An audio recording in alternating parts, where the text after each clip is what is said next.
Comencem el Revolució Oberta, amb Xantal Llavina.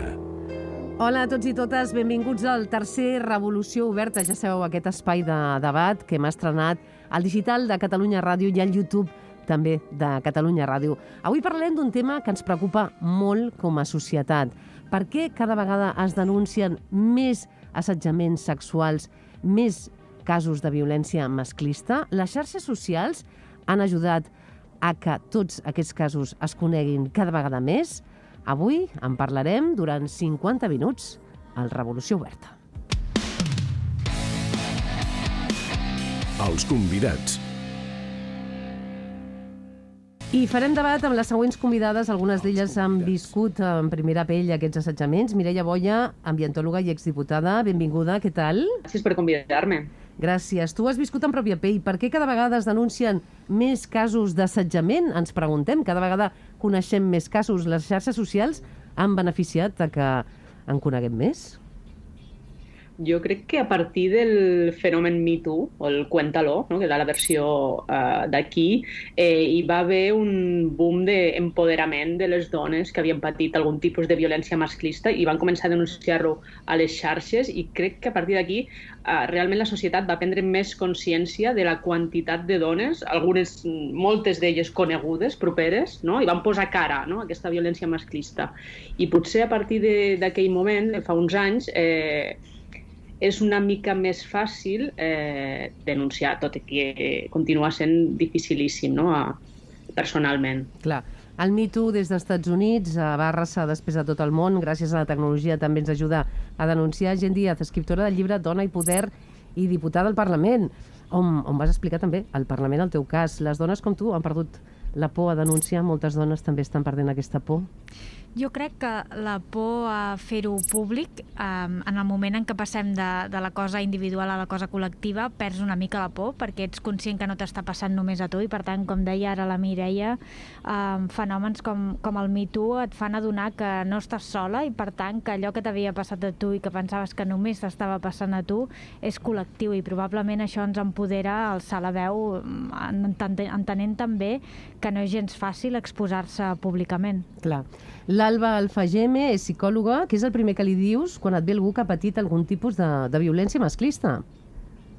Hola, bones. El primer que li dic són dues coses. Primer, que ha fet el pas més important, que és trencar el silenci, i la segona cosa que crec que és clau és que entengui que res del que li ha passat és culpa seva. Crec que l'importància de poder començar un procés de reparació, de recuperació, és de construir tota aquesta culpa col·lectiva que hem creat i que pesa molt a les espatlles de les dones. I tant. També la Samantha Villar, periodista, avui ens visita. Benvinguda. Gràcies. Com podem acabar amb aquest tipus d'assetjaments? Perquè, clar, a més, cada vegada en coneixem més i ens preocupa.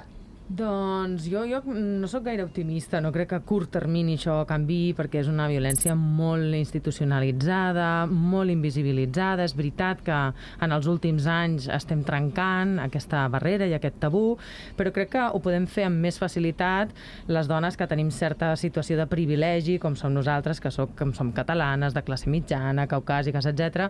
Però si et pares a pensar la situació de la població més vulnerabilitzada, no? Les dones immigrants, les dones que estan internes a les cases, les dones que no tenen papers, les dones, en fi, que estan vivint en exclusió social, moltes d'elles depenen de tal manera dels pocs ingressos que puguin tenir que podran ser víctimes d'aquest assetjament i de situacions encara pitjors de manera flagrant, no? Per tant, crec que encara tenim molt camí per recórrer. Molt camí, i també amb la Joana Badia, advocada del bufet Nèmesi, ens preguntem què cal fer quan es pateix qualsevol tipus de violència masclista. Què cal fer? Perquè a vegades es desconeix, no? Es poden fer moltes coses molt diferents. En qualsevol cas, si en un moment donat la persona que està patint violència decideix fer un procediment judicial per intentar acabar amb aquesta situació, doncs dependrà molt de si la violència l'està patint en l'àmbit de la parella o en l'àmbit laboral, si l'ha patit per un desconegut. En qualsevol cas, l'important, com deien les companyes també, és sempre respectar els ritmes de la dona que està patint aquesta situació i acompanyar-la en el procés per prendre les accions legals que consideri més oportunes o no prendre'n cap. Les preguntes del Revolució Oberta. Preguntes que ens fem perquè tenim xifres molt altes. Una de cada 2 dones europees han patit algun tipus d'assetjament sexual al lloc de treball, a la feina, i a Catalunya cada 20.000 dones pateixen assetjament sexual, i si parlem de tot tipus d'assetjament, les xifres encara es disparen més. Per tant, avui ens preguntem en debat amb totes elles, hi ha alguna manera d'acabar amb aquests assetjaments? Les xarxes socials són fonamentals? Ho veiem. Primera opinió. Mireia, són molt altes aquestes xifres. Són altíssimes.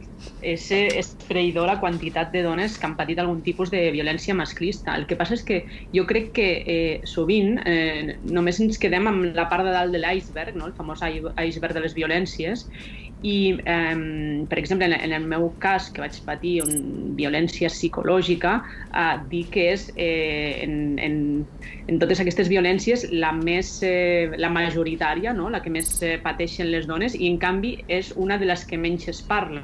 Primer perquè és molt difícil que tu mateixa te n'adonis que l'estàs patint, per tant has de fer tot un procés, perquè bàsicament no hi ha un fet, no? Que sigui, no hi ha un moment que sigui com una agressió sexual o que sigui una bufetada, no? Sinó que són un munt de petites coses que a poc doncs, et van treient l'autoestima, i per tant és molt difícil d'identificar-la.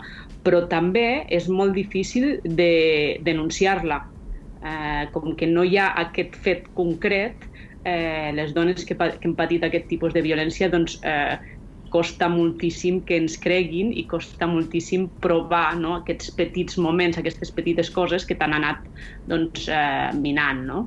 Justament això que deia la Mireia, primer autoidentificar-te com a víctima i després entendre que el gènere hi té un paper fonamental, perquè la violència psicològica no és una qüestió només de masclisme, i per tant, molt sovint quan ets víctima de violència psicològica, de seguida vindrà algú a dir-te, no? I en el cas que ens ocupa tant a la Mireia com a mi, que hem estat participant políticament de forma activa en les institucions, gairebé sempre trobaràs algú que et dirà que no és pel fet de ser dona, i per tant que la violència psicològica, no, la patim homes i dones, i per tant que l'equivalència amb el gènere no té cap mena d'importància, i sempre que hi hagi algú que et vulgui fer creure que el gènere no té importància en qualsevol aspecte de la teva vida, està buscant excuses per no afrontar doncs, que el masclisme és una violència estructural i sistèmica. És molt important això que comenteu, no? Que comentava tant la gent com la Mireia, perquè jo crec que el que ha intentat el patriarcat històricament ha estat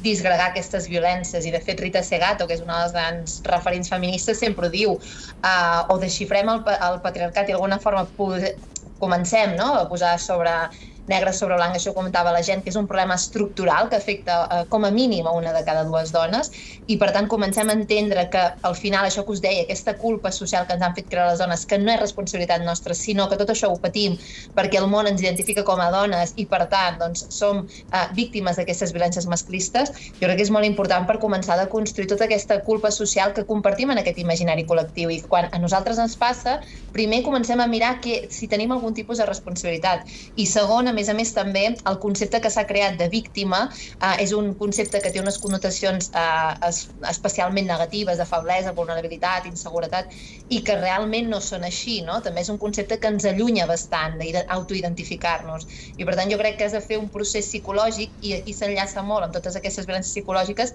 que el que intenten sempre d'alguna forma és menystenir-nos i d'alguna forma també trencar, no? Aquest sentiment de sororitat que compartim com a humanitat femenina, no? Jo crec que aquestes violències, com deien, ataquen a tots els àmbits de la nostra vida. Que a l'hora d'acabar amb aquest tipus de violències és important tenir en compte que cada dona té unes condicions de partida diferents, i que si no tenim en compte això també es perpetuen certs estereotips com els que parlava, no, l'Alba, de com ha de ser una víctima, i també el fet de que moltes vegades aquests assetjaments doncs, es donen en l'àmbit laboral, i això es barreja amb tota una cultura de què vol dir treballar bé, de què toleres i què no toleres dins de l'àmbit laboral, no? Que moltes vegades doncs, fa que sigui molt complicat arribar a denunciar. De fet, en moltes estadístiques es parla de que en el cas de l'assetjament sexual a la feina poden passar una mitjana de 8 anys entre que una dona comença a patir assetjament i decideix denunciar-ho. 8 anys? Déu-n'hi-do, no?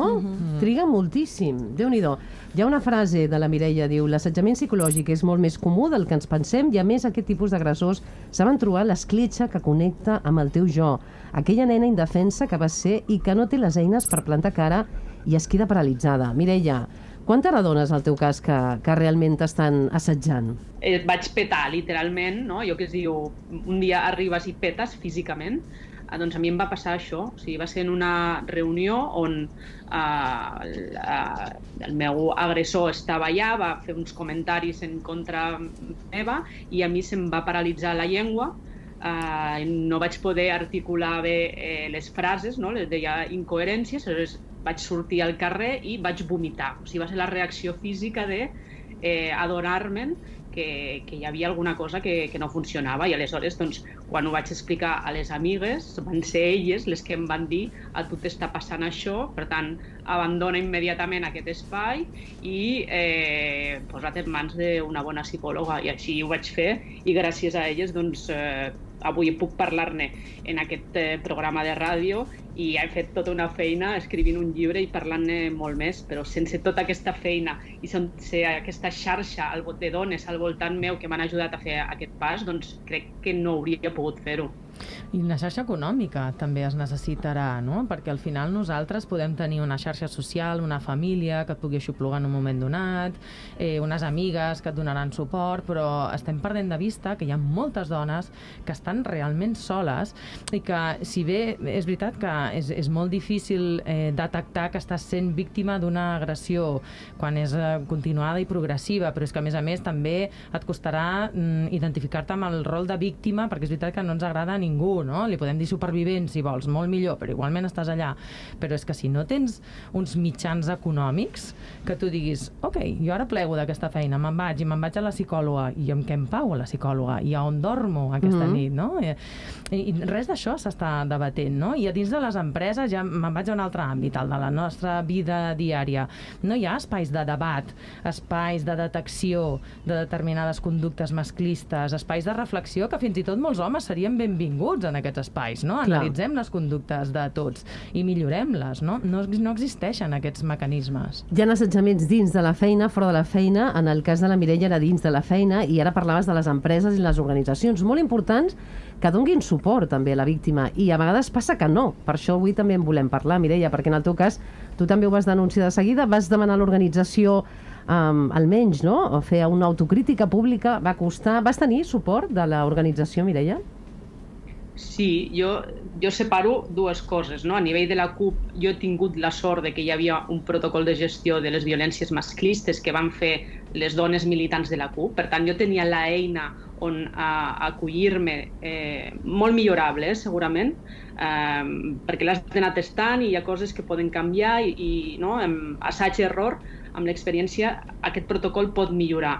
Però jo tenia aquesta eina, i hi ha dones que no tenen cap tipus de protocol a les seves empreses. Això encara és així, jo he tingut aquesta sort. Jo diferencio entre les moltíssimes dones i homes militants que sí que em van creure, no? I que van estar al meu costat i que van expressar el seu suport, de determinades persones, algunes a la direcció política, que el que deien, no, el que explicaven, era que era una qüestió de diferències polítiques. Quan estàs dins d'una organització i mana una assemblea, no hi ha diferències polítiques, tu obeixes a l'assemblea. Per tant, era una altra cosa, no? És això que dèiem abans de buscar aquella excusa, no?, per no afrontar que és una qüestió de gènere, efectivament.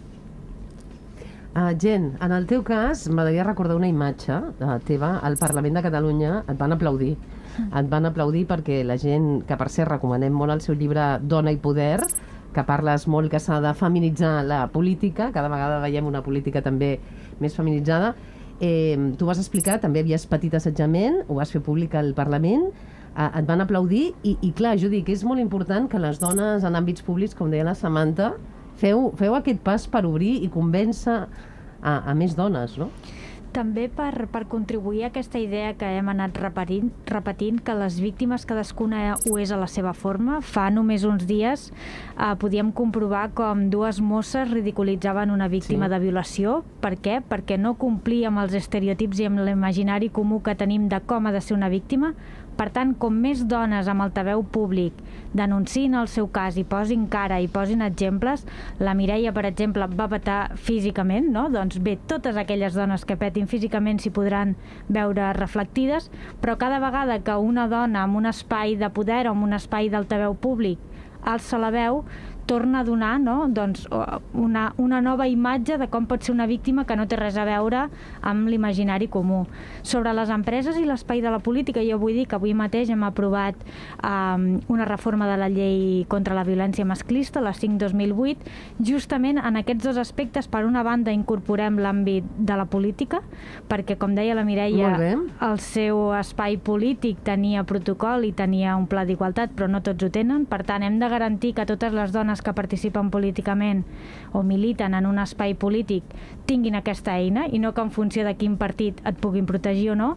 I en l'àmbit de l'empresa, totes aquelles empreses amb més de 25 empleats que no tinguin protocol i no tinguin pla d'igualtat, se'ls hi podrà retirar doncs, les ajudes i les subvencions. Per tant, jo crec que encara queda moltíssima feina per fer i que una de les parts fonamentals de feminitzar la política és justament aquesta, no? Que quan ens hi posem i comencem a fer reformes legislatives, la qüestió del gènere estigui sobre la taula cada dia de la nostra vida política. En el teu cas vas trigar a explicar-ho, no? Podríem explicar què li va passar a la gent? Doncs vaig trigar en explicar-ho amb un altaveu fort, diguem-ne. Jo vaig patir violència en l'àmbit de la parella, que probablement és la violència que tenim més assumida, no? L'àmbit de la parella ja fa temps que no es qüestiona. El que es qüestiona és que fora de la parella la violència masclista té moltíssimes formes. En el meu cas jo vaig patir violència física, violència psicològica, probablement la que més em va costar d'identificar, pel que dèiem, no? Que s'escola una mica per totes les escletxes, és la violència psicològica. I també perquè, d'alguna manera, amb 9 mesos jo vaig patir 2 agressions físiques i d'això en fa 12 anys.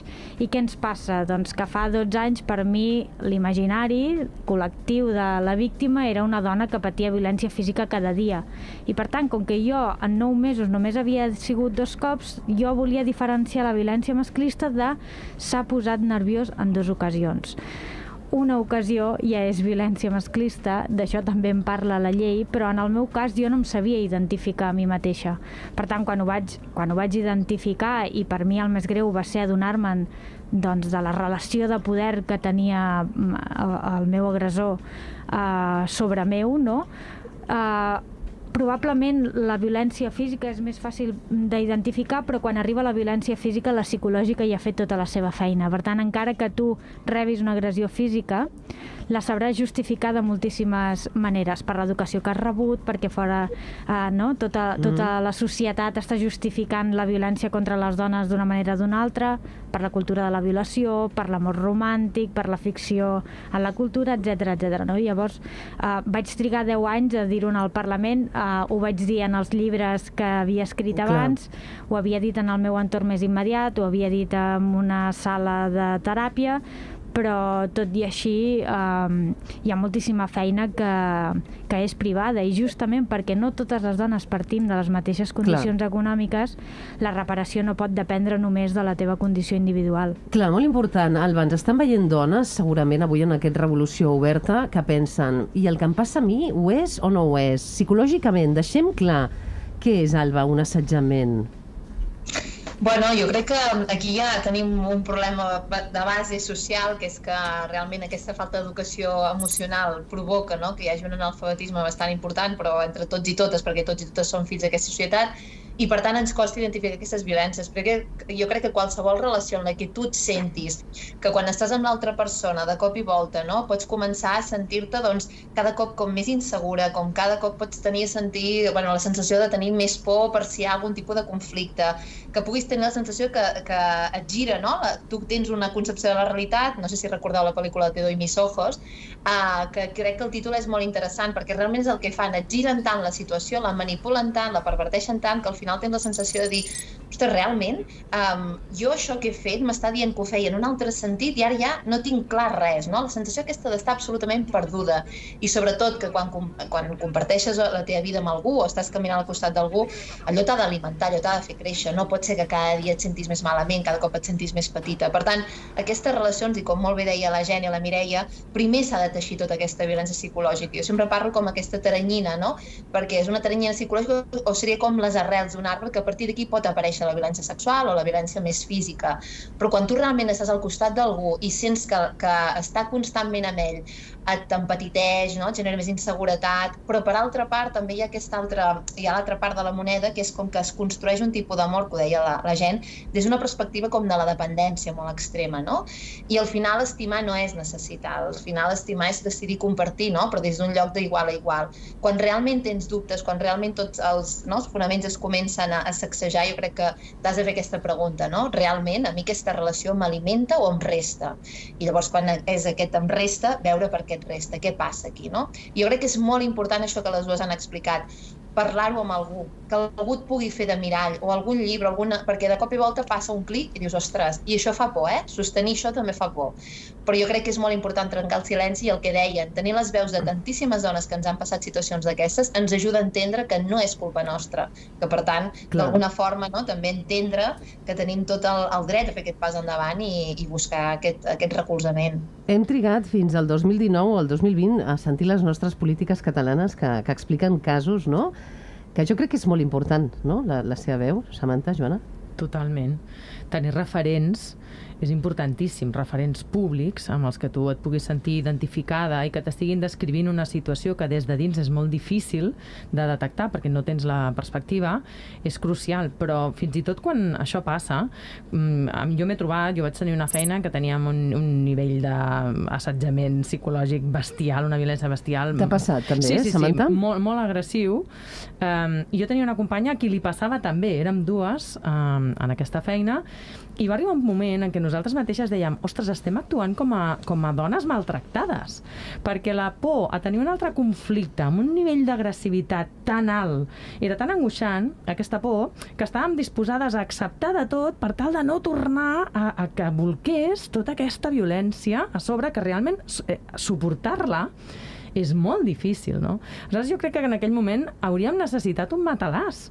Algú, a banda de nosaltres dues, que ens hagués ajudat a resistir, a dir, no, vindrà el tsunami, però tu aguanta, persevera, denuncia, has de tenir molta resistència, i una sola, després de tot el deteriorament psicològic dels anys d'aguantar aquesta agressivitat, traiem-nos-ho del cap, és impossible que ho faci sola, no?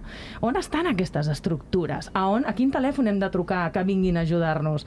Quines xarxes tenim? Com es materialitzen en aquelles situacions que tu saps que viuràs, no? Em sento molt orfe de totes aquestes eines. Crec que està tot per construir, sincerament. Està per construir.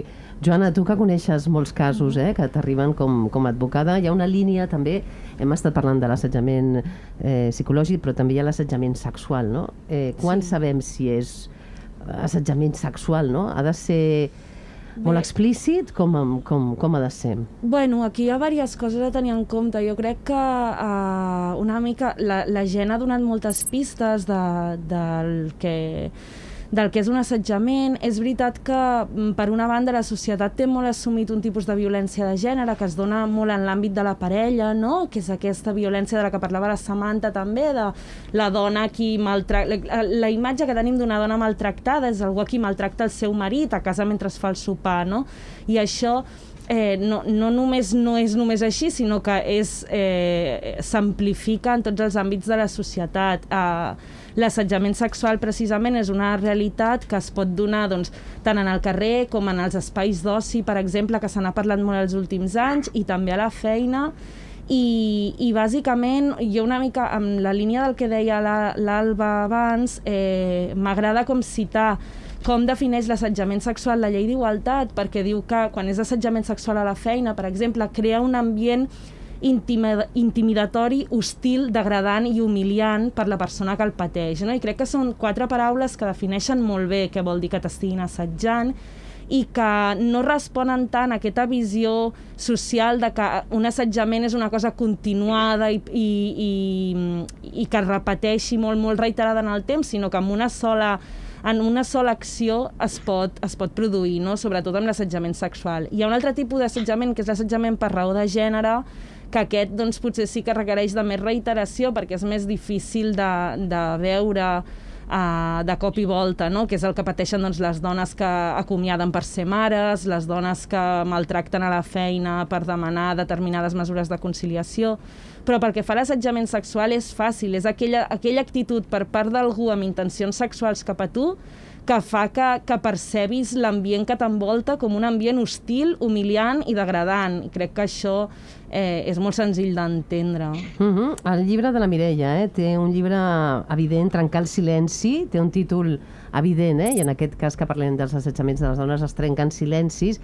I Mireia, llegia l'altre dia en una entrevista que deies: quan vaig dimitir crec que vaig rebre una trentena de missatges de dones militants, regidores i fins i tot alguna alcaldessa, líders de moviments socials i entitats que m'explicaven: a mi també m'ha passat això.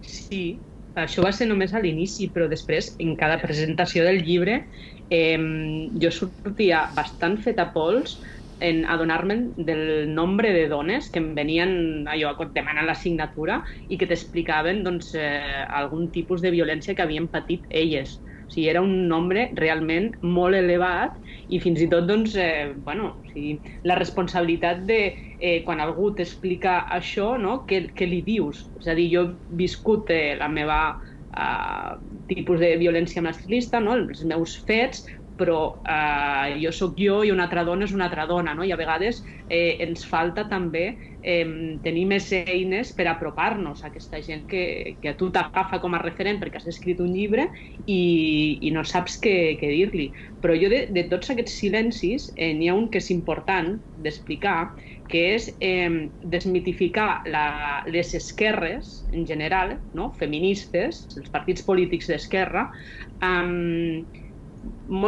tenim tendència a pensar que com que són feministes no hi ha violència masclista en aquests espais, i això és rotundament fals. A més, passa una cosa, que és que a mi em deien la roba bruta no és renta casa, fem una comissió interna, fem algun tipus de procés intern que no se n'assabenti la premsa, perquè si no, clar, això anirà en contra de l'organització. Fins que un dia me'n vaig adonar que això és exactament el que tota la vida se'ns ha dit a les dones, no? De la violència masclista, que es quedi a casa, que tu et quedis sola, que no tinguis ningú que et pugui donar suport. Aleshores, quan tu dones el pas també per trencar això, no ho fas només a nivell individual, sinó que també ho fas a nivell col·lectiu, no? I crec que és positiu per les organitzacions d'esquerres que es vegi que també hi ha casos de violència masclista, com a tot arreu, com a tota la societat. Darrerament han sorgit casos per presumpte assetjament al Parlament, a una conselleria de la Generalitat, un exdirigent de la CUP. Això vol dir que hi ha casos o que també es comença a atrevir a denunciar-ho, no? Com deia a l'inici, tenim més mecanismes ara per denunciar-ho. Les xarxes socials és una manera. Hi ha més mecanismes? La veritat, creieu que sí? Joana? Bé, s'estan aprovant protocols en molts àmbits, protocols, per exemple, dintre dels àmbits de l'oci nocturn, és una cosa que s'ha estat treballant molt, per exemple, no? Més de cara a les persones més joves que surten de nit i que poden ser víctimes d'aquest tipus d'agressions. També dintre de les empreses, cada vegada més s'estan aprovant protocols contra l'assetjament. La Gent abans deia que, a més ara, amb la nova reforma de la llei, doncs això encara serà més obligatori. Aquests protocols són útils sempre i quan les persones que els han d'aplicar siguin persones que tinguin la formació necessària per aplicar-los i que realment els hi preocupi el resultat d'aquests protocols, però poden ser eines molt més properes a la persona que està patint l'assetjament, no? És a dir, saber que dins de la pròpia empresa hi ha algú que es preocupa d'aquestes situacions i amb qui pots anar a parlar pot ser una eina molt potent i, evidentment, si no, doncs sempre queda la via judicial o posar una denúncia davant dels cossos policials, com sempre ha existit. Jo en aquest sentit volia comentar, d'alguna forma reprenent el que deia la Mireia i la Joana, que les organitzacions no són neutrals. La major part de les organitzacions, evidentment, estan construïdes sobre un substrat patriarcal i, per tant, la major part d'elles, tot i que en la forma potser intentin maquillar, en essència, la seva genètica i aquest component patriarcal. I vull dir em refereixo a això perquè és que hi ha moltes situacions de violència que les pròpies organitzacions no volen fer públic perquè en el fons pensen que això farà que paguin un preu elevat com a organització. I això és absolutament erroni, això és absolutament no entendre el que és el feminisme i no entendre el que és l'assetjament. Per les xifres que tenim, com deia, una de cada dues dones europees ha patit algun tipus d'assetjament, tinguent en compte només les dones que estan treballant i que estan, el que deia la Samantha, que hi ha tot un gran gruix de dones que aquí no estan ni es contemplen en aquesta enquesta. Doncs per estadística, la major part d'organitzacions tenen casos d'assetjament, però com que encara ens costa molt d'alguna forma acceptar que tenim aquest substracte patriarcal, la major part d'ells o d'elles miren cap a un altre costat i per tant tenim un problema molt greu d'identificació i de detecció i també en algun sentit de que es volen protegir, no? Per tant jo crec que han de fer un trànsit cap a la maduresa de dir les dones se'n diran molt més segures en aquelles institucions en les que s'identifica un cas d'assetjament es faci públic, val? Jo vull això en la meva organització, a mi no em serveix que tapin els casos. Jo crec que això és com molt important, no? Perquè si no ens trobem amb aquests subterfugis estranys que a més una mica el que deia la Joana, no tots els protocols valen. Negre sobre blanc tot queda molt bé i el paper aguanta tot. La realitat és que quan hi ha un cas d'assetjament no és de rebut i crec que hauria de ser inacceptable que la investigació, per exemple, del que ha passat allà dintre, les portés o estigués en mans de la gent de la pròpia organització. Quan sabem que estem parlant de poder, de relacions de poder, per tant, hem de fer un pas endavant i exigir que aquests protocols, sobretot, tinguin uns mínims estàndards per garantir el benestar d'aquestes dones i que siguin persones externes amb una visió més neutral, sense estar sotmeses a aquestes pressions que poden estar les persones que estan dintre de l'organització, que s'encarreguin d'aquests protocols. Jo crec que això és bastant important i que no hem de caure una mica en la trampa de dir és que tothom ja té protocols. Quin tipus de protocols? Anem una mica el que deia la Joana, no? Que realment siguin efectius i que vagin a favor de la reparació, de la recuperació. Hem volgut preguntar també a l'actriu i escriptora Estel Soler què en pensava sobre aquest tema i ens ha dit això. L'Apunt. Jo crec que les xarxes socials tenen un doble tall i poden ser negatives en certs aspectes, però sí que considero que pel que fa a les denúncies dels assetjaments tenim una eina que anteriorment no teníem i que moltes persones que han volgut exposar situacions d'assetjament que han patit, finalment, a banda d'altres coses que hagin pogut fer, han triat les xarxes socials per fer-ho, per visibilitzar-ho, i jo penso que és positiu sempre que un cop aquestes persones hagin fet aquesta denúncia públicament no es trobin soles i més amb el pes que tenen les xarxes socials a vegades i la volada que agafa tot i que sapiguem com a societat donar-los suport psicològic i jurídic un cop han fet aquestes denúncies, no?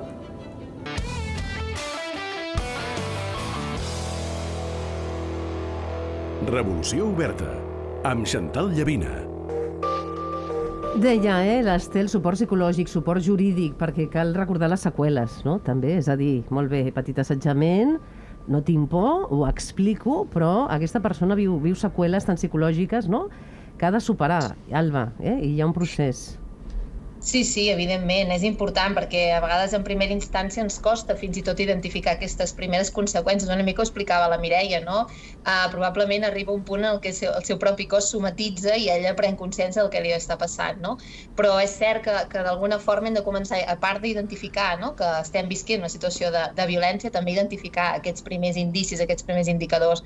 I clar, hi tenim una sèrie de símptomes que al principi apareixen, com aquest malestar, el neguit, això que explicava la Samantha, que en un moment donat et sents fins i tot angoixa perquè no es torni a produir un conflicte, pots tenir insomni, pots perdre la gana, una sèrie de seqüeles que són inicials i que comencen a apuntar que alguna cosa no funciona, que hi ha un rum-rum aquí dintre que alguna cosa no va bé.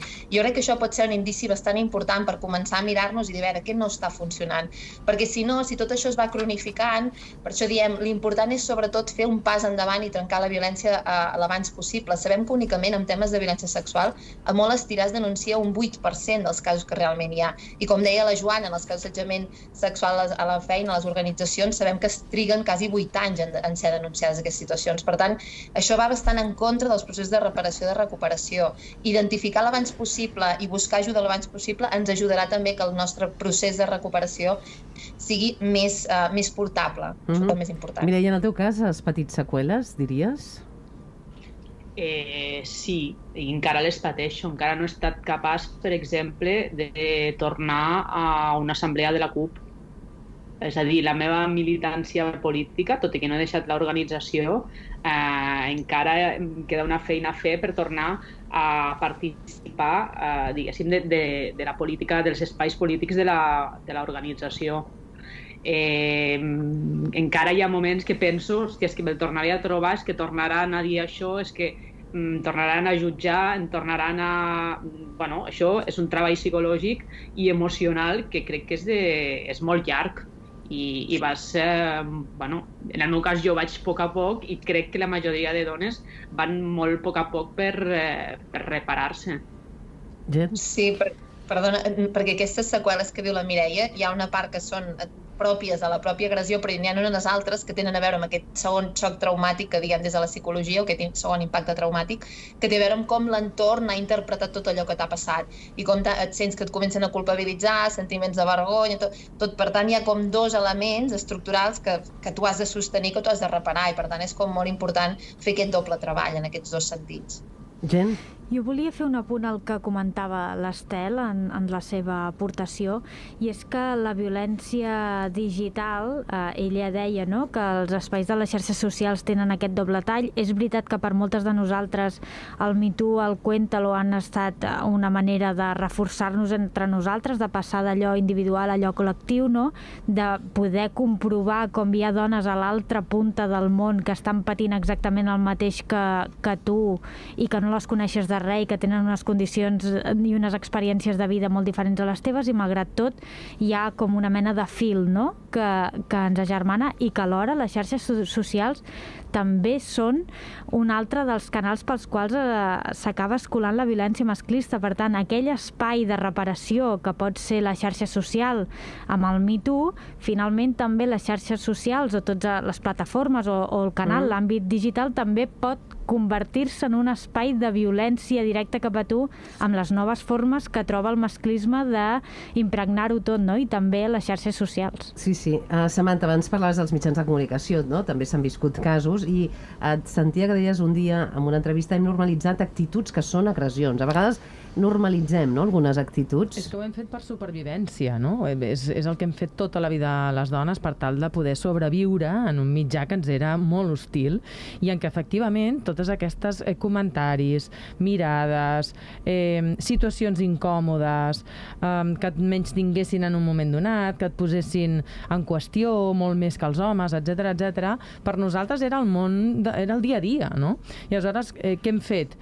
Allò que ens deien les mares, no li donguis importància, tira endavant, si és que són així, no? O a vegades aquesta cosa, si és que són com nens, no saben què fan, no? I al final tot això era una manera d'excusar-los i de perpetuar aquestes actituds. No ha estat fins ara que hem començat a prendre consciència que això no és normal, ni tenim per què aguantar-ho, quan hem començat a dir, comencem a canviar les coses. Jo soc del parer, a més, que molts dels homes que feien això ni tan sols se n'adonaven d'aquesta actitud masclista, que molts d'ells ara també estan super perduts, perquè diuen, que jo no puc fer un comentari de... No pots fer, no? Me'l puc prendre molt malament, em pot sentar com una agressió, em pot fer sentir inferior, em pot coaccionar, etc. Estàs en un lloc de poder i, òbviament, clar que no pots comportar com si no tinguessis aquest poder, no? Però, efectivament, nosaltres hem normalitzat coses que no s'havien de normalitzar, i fins aquí hem arribat. A partir d'ara és quan deixem de normalitzar. De totes maneres, tinc una mica la sensació que ho parlem molt entre nosaltres, entre les dones, i no tant amb ells, no? O sigui, jo tinc la sensació que ens estem reforçant nosaltres i ens estem empoderant, però ells encara continuen en els seus llocs de sempre. I continuen amb les mateixes actituds de sempre i no estan tenint gaires problemes. Hi ha com una discordància aquí, no? O sigui, no acaba de connectar el discurs que tenim nosaltres amb el món en el que després a fora estem vivint. En alguns casos sí, és fantàstic que la gent o que la Mireia s'hagin pogut trobar aquests mecanismes de reparació, etc. Però mira com la Mireia encara no pot anar a contactar amb el seu agressor, no? O sigui que hi ha un moment en què ells mantenen aquest lloc de privilegi i aquest lloc d'abús, i no veig que acabin passant realment coses de la magnitud de les agressions que ells exerceixen, no? Esteu d'acord amb el que diu la Samantha, Jen? Sí que és cert que finalment, d'alguna manera, el patriarcat sempre acaba guanyant, no? Però per això, justament, crec que moltes de les qüestions que estem parlant, a banda de reforçar-nos entre nosaltres, és veritat que necessitem que hi hagi formació en tots aquests espais, perquè si finalment la reparació depèn de tot el sistema i, per tant, no és una cosa individual que t'has de fer tu sola, tots aquells agents que participen de la teva reparació han de tenir formació, perquè si no acabem revictimitzant i acaba guanyant finalment, no, qui té aquest poder i qui pot abusar-ne. Per tant, jo crec que hi ha com una feina a fer que és social i que no és tant d'empoderament i d'autoreconeixement, que això ja ho estem fent. Clar. La part que ens toca a nosaltres ja està feta. D'empoderament i de molta informació. I els mitjans públics és bo que parlin d'aquest tema, per això avui fem aquest Revolució Oberta. En el cas, Joana, els assetjadors acostumen a ser superiors jeràrquics, és a dir, a jugar també amb el rol de por a perdre la feina. Tu que treballes en molts casos, quin és el rol habitual de l'assetjador? És jeràrquic o també pot ser de company a company de feina? De fet, tenim molt la imatge de les pel·lícules en les que sempre hi ha un jefe que assetja la treballadora.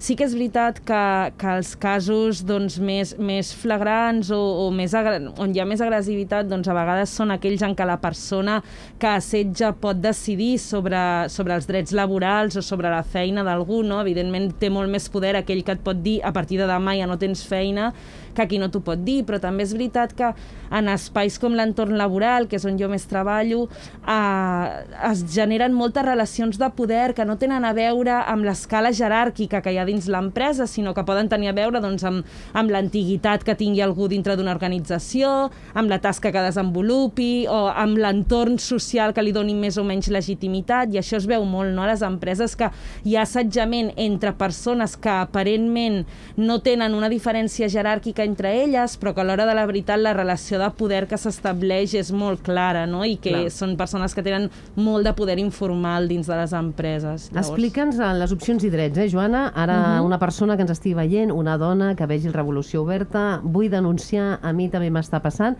Què ha de fer? Anar al comitè d'empresa a explicar-ho? Primer ho ha d'explicar la seva empresa, després anar a veure un advocat? Quin procediment ha de seguir? Bé, pot començar, totes les vies són legítimes, pot començar una mica per on vulgui. Si dins l'empresa existeix un protocol contra l'assetjament, és recomanable que intenti activar aquest protocol, com a mínim per posar en coneixement de les persones que han de resoldre la situació, que això s'està produint.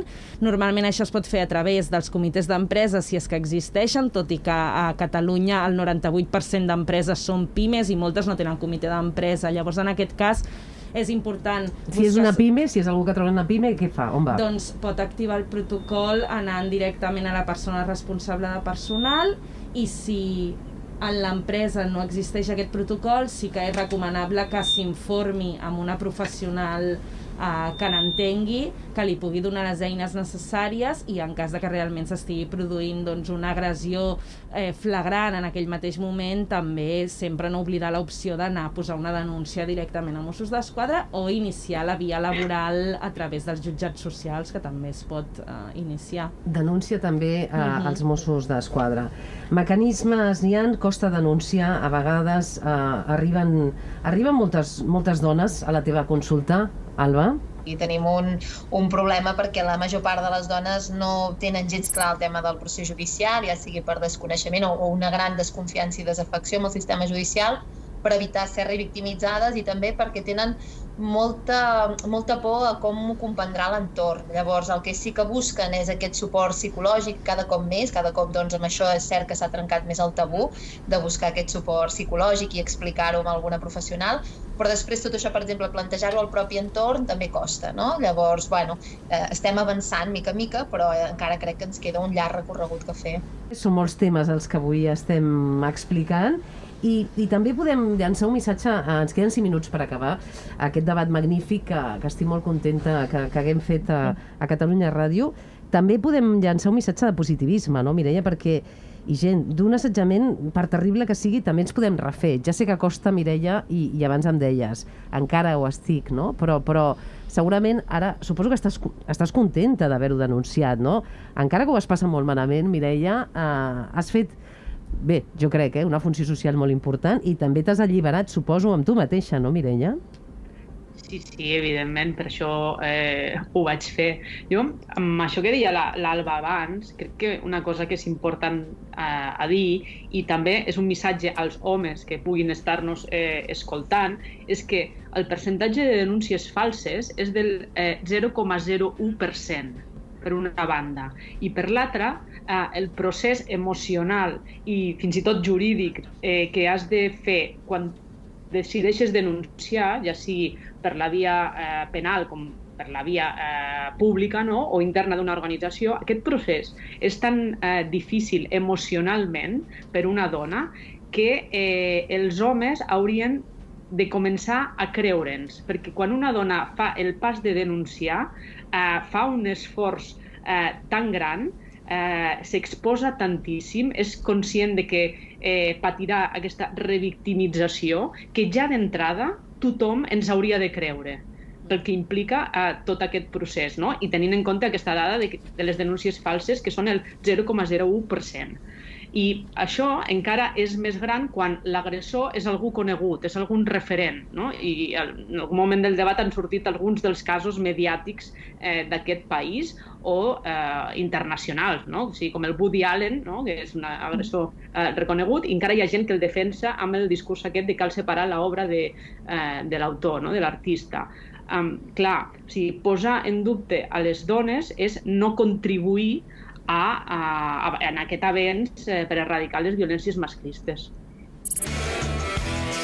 La darrera pregunta del Revolució Oberta. Ens han quedat molts temes per parlar, però bé, jo crec que hem fet 50 minuts del Revolució Oberta. Hem intentat buscar respostes i sobretot donar ajudes a moltes dones que ens puguin veure. I m'agradaria acabar amb una frase molt ràpid, cada una de vosaltres, Vull que em dieu, l'assetjament i qualsevol tipus de violència masclista contra les dones desapareixerà el dia, punts suspensius, molt ràpidament, que cada una en faci la reflexió, i hem d'anar ràpid perquè s'està acabant el temps. És a dir, l'assetjament i qualsevol tipus de violència masclista contra les dones desapareixerà el dia que, Mireia? Que acabem amb el patriarcat. Directe, gent. Que els homes es revisin. Que els homes es revisin. També cal parlar que molts homes es revisen, I avui no volem criticar tots els homes, generalitzar, hi ha molts homes que són conscients d'aquesta realitat. Samantha. El dia que tots, homes i dones, siguem feministes, tots, i que per tant creiem en la igualtat d'oportunitats. Molt bé. Alba? Jo crec que el dia que deixem de parlar de feminisme és perquè la nostra societat sigui feminista de veritat. Per cert, ara que dius feminista, gent, sé que proposaves una conselleria d'igualtat, també, ara que aviat, no? Seria meravellós. Una conselleria d'igualtat. Estaria bé. Per acabar, també, Joana. Desapareixerà el dia que els agressors deixin de creure que les dones a qui agredeixen són de la seva propietat. Molt bé. Doncs escolta, molt contenta avui de fer aquest debat. Gràcies per parlar clar, per la vostra valentia, per explicar aquesta tolerància zero i per denunciar i explicar la realitat social que passa i que viuen moltes dones encara al 2020. Farem més debat segur. Gràcies, Mireia, gràcies, gent, gràcies, Samantha, Joana, Alba, un plaer, de veritat. Igualment. Gràcies a totes, gràcies. I a vosaltres ens retrobem el mes que ve, ja ho sabeu, amb una altra Revolució Oberta. Moltes gràcies. El Revolució Oberta. Dissabte a catradio.cat. El debat. Obrim temes i obrim les ments per revolucionar-nos.